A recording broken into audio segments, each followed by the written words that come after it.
Je ne vais pas vous refaire tout le laïus sur à quoi sert un limiteur, comment on utilise un limiteur et tout ça. Vous avez normalement le dojo des beatmakers sur la dynamique, hein, sur compresseur, glue compresseur, limiteur, je ne sais plus. Enfin, on a tout vu.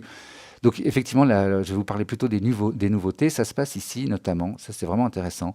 C'est-à-dire que vous allez pouvoir dire qu'il va écouter les mids, donc ce qui est au centre de la tête quand on a un casque, hein, les sons qui sont au centre, ou les sides, les sons qui sont sur les côtés.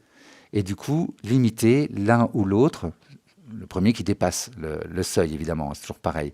D'accord? Donc ça, c'est vraiment intéressant, c'est-à-dire que ça peut permettre de remonter les mids ou de remonter les sides, parce qu'il y en a un qui est vraiment très devant, donc comme on limite, bah, celui qui est devant ça va être baissé, on va faire remonter l'autre. D'accord? On a aussi un bouton Maximize, qui est pas mal et qui effectivement compense ici en remontant les graves d'autant. Donc effectivement, ça permet de maximiser l'effet, comment on appelle ça, sub, comment ils disent,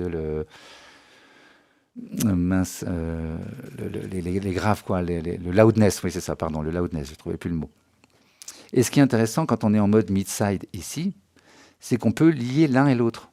Dire si ça compresse les mids, je veux que ça compresse aussi les sides, et dans ce cas-là, bah, tout sera compressé en même temps. Dès qu'il y en a un qui dépasse le seuil, ça compresse les deux, hein, les deux sont baissés, ou au contraire, non. Et du coup, dans ce cas-là, effectivement, on va pouvoir remonter un peu les mids, remonter un peu les sides. Enfin, c'est vraiment intéressant. Et l'autre, je vous l'ai mis effectivement en mode... Alors, attendez, on va pas écouter ça.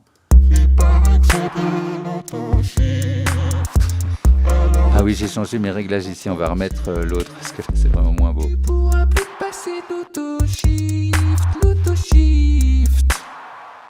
Voilà, ce sera beaucoup plus joli.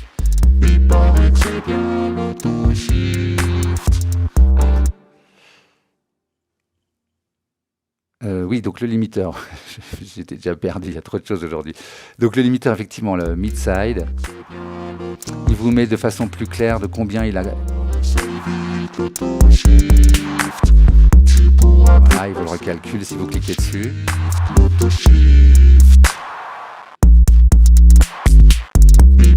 D'accord, donc là, a priori, c'est les mids qui compressent.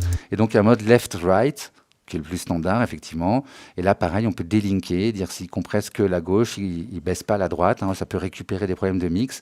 Vous avez à gauche, effectivement, un volume plus fort. Bah, du coup, si vous délinkez, il va compresser que la gauche quand la gauche dépasse le seuil et que la droite quand elle dépasse, sans que les deux soient impactés, parce qu'il y en a une, tout d'un coup, qui a dépassé le seuil.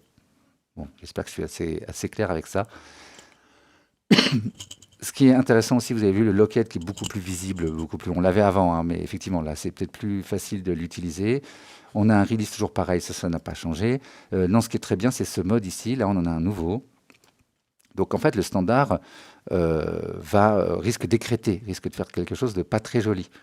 Donc du coup ils avaient rajouté le soft clip qui est beaucoup mieux, qui effectivement permet d'adoucir l'écrêtage si vous voulez, le moment où ça limite, quoi, hein. Et en fait ça peut quand même dépasser la limite. Et du coup, ils ont rajouté un mode tropique qui, effectivement, lui, va garantir que ça ne dépasse pas.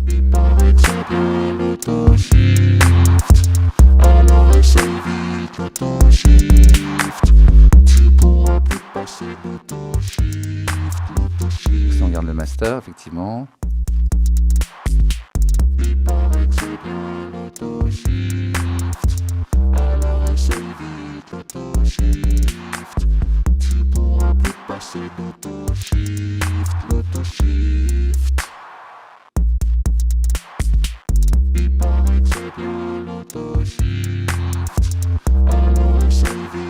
C'est collé, quoi. D'accord, donc effectivement, on avait avant des petits dépassements, on ne comprenait pas, on avait mis moins 0,3 et puis ça a tenu les zéros quand même. Bon, voilà, donc du coup, maintenant, on a effectivement ce réglage qui est beaucoup mieux.